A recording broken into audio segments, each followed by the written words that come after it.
क्योंकि मैं चौधरी देवीलाल के परिवार का सदस्य हूं।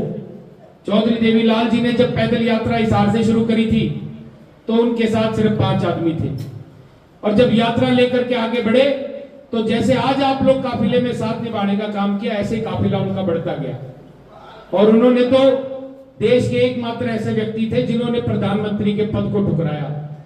आज नरेंद्र मोदी ने तो 400 पार का नारा दिया था, और मैं तो कहूंगा कि जवान बाहर निकाल करके वहां नीतीश कुमार और चंद्रबाबू नायडू के आगे उसको बैठना पड़ा। इन लोगों में तो लालच है सत्ता का, और चौधरी देवीलाल लालच करते थे अपने किसान भाई का, अपने साथी का, हरियाणा में अपने मजदूर साथी का।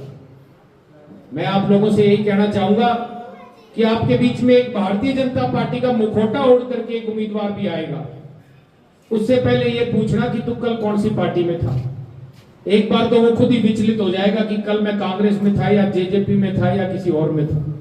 और उससे ये भी पूछ लेना कि 8 तारीख को जब तू चुनाव हार जाएगा और जब हल्के की जनता तुझे चुनाव हरा करके घर बिठाने का काम करेगी तो तू कौन सी पार्टी में रहेगा।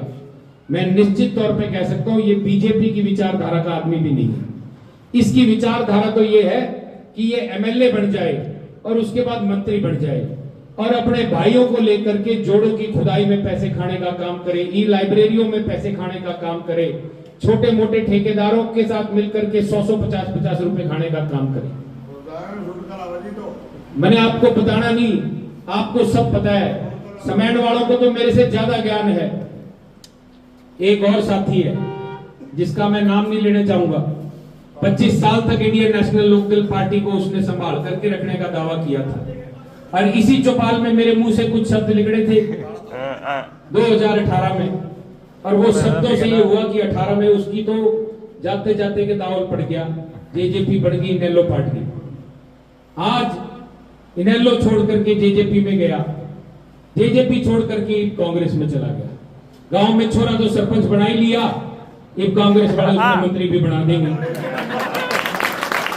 मैं तो आप लोगों को एक ही बात कहूंगा कि ये बहरूपियों का समय अब खत्म हो गया है।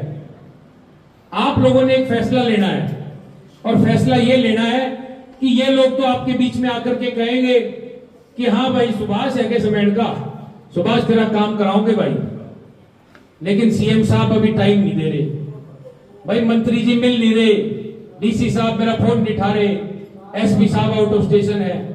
मैंने तो आपके बीच में एक ही बात कहनी है, और आपने मेरे यहां से कंधा पकड़ लियो और यूं कह दियो भाई कुणाल चल तेरे मामा मुख्यमंत्री अभय सिंह चौटाला के पास काम करा के आऊंगे, और मैं अपनी गाड़ी में बिठाऊंगा और आगे किसी को फोन नहीं करूंगा, सीधा दरवाजा खोलूंगा, अंदर बढ़ेंगे समैन वाले और अपना काम करा करके आएंगे। अब ये फैसला तो आप लोगों ने लेना है कि आपने अपना काम कैसे करवाना है।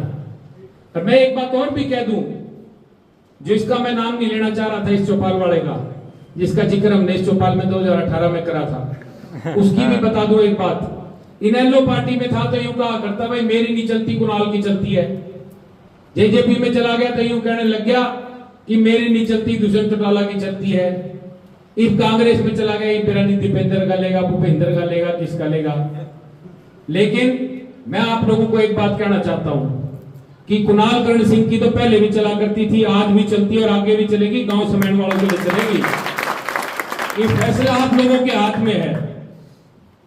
5 तारीख को एक वोट एनएच चश्मे के बटन पर दबा दियो। और मैंने चंडीगढ़ नहीं जाना, बहुत सारे ये साथियों कहते हैं भाई तने एमएलए बना के चंडीगढ़ भेजेंगे। मैंने चंडीगढ़ नहीं जाना, मैंने तो अपने बीच में रख दिया। चंडीगढ़ भेजेंगे तो इन 2 पूर्व मंत्रियों को भेजेंगे। क्यों भेजेंगे? इनकी पेंशन बनवानी भाई दोनों की, इनके कागज पूरे कराने हैं। सारे दिन एक साथी को सीएससी सेंटर की लाइन में लगा के रखते हैं, भाई तेरी फैमिली आईडी नहीं बनी, तेरा आधार कार्ड नहीं बना, तेरा पैन कार्ड नहीं बना, इवन हम लाइन में लगाओगे 9 तारीख की सवेरे सवेरे, और चंडीगढ़ की लाइन में लगाओगे, और इनके कार्ड सारों के आप मिलकर के बनवाओगे। आज इंडियन नेशनल लोकदल और बहुजन समाज पार्टी के गठबंधन पार्टी ने एक निर्णय लिया है कि जो हमारे बड़े बुजुर्ग हैं जिनकी बुढ़ापा पेंशन चौधरी देवीलाल जी ने शुरू करी थी 100 रुपए के माध्यम से, और वो बुढ़ापा पेंशन 3000 के रूप में इन बीजेपी वालों ने और उस दुष्यंत चौटाला ने ब्रेक मार करके छोड़ रखी है।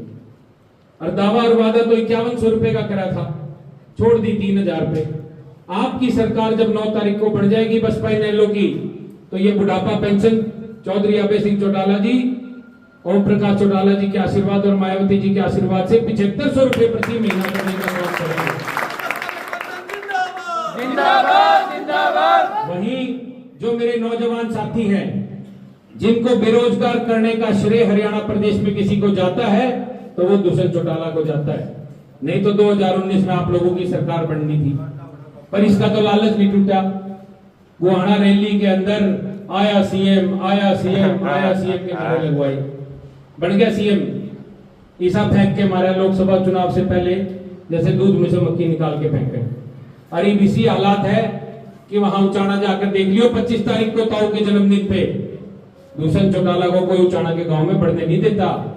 मेरे से एक पत्रकार साथी ने बोला कि आप दुष्यंत को क्या राय देना चाहोगे, आपका छोटा भाई है। मैं बोला भाई उसमें तो एक ही राय देंगे, घर बैठ जा, बाहर डले पड़ेंगे और डले मारेंगे हरियाणा प्रदेश की जनता, क्योंकि उसके काम ऐसे थे। आप लोगों ने जितनी जल्दी इस निर्णय को लेना है ले लो, क्योंकि मेरे युवा साथियों को मैं बताना चाहूंगा कि चौटाला साहब 3206 घरों में रोजगार देने के लिए जेल में गए थे, और आज चौटाला साहब ने और मायावती जी ने ये निर्णय ले लिया है कि सरकार बनने पे हर घर से एक छोरा, एक भाई, एक बहन को सरकारी नौकरी की गारंटी देंगे। और जो सा भाई रह जाएगा, जो सी बहन रह जाएगी, जब तक उसको नौकरी देने में सरकार सक्षम नहीं होगी, 21,000 रुपए प्रति माह उसको एक भत्ते के रूप में देंगे, ताकि वो अपना जेब खर्च चला सके, अपने घर को, अपने परिवार को चला सके। मेरी माताएं बहनें जहां भी मेरी आवाज जा रही हो, सुन रही हो, तो उनको भी बताना चाहूंगा कि 1100 रुपए प्रति माह आपकी रसोई चलाने के लिए आपको मिलेंगे।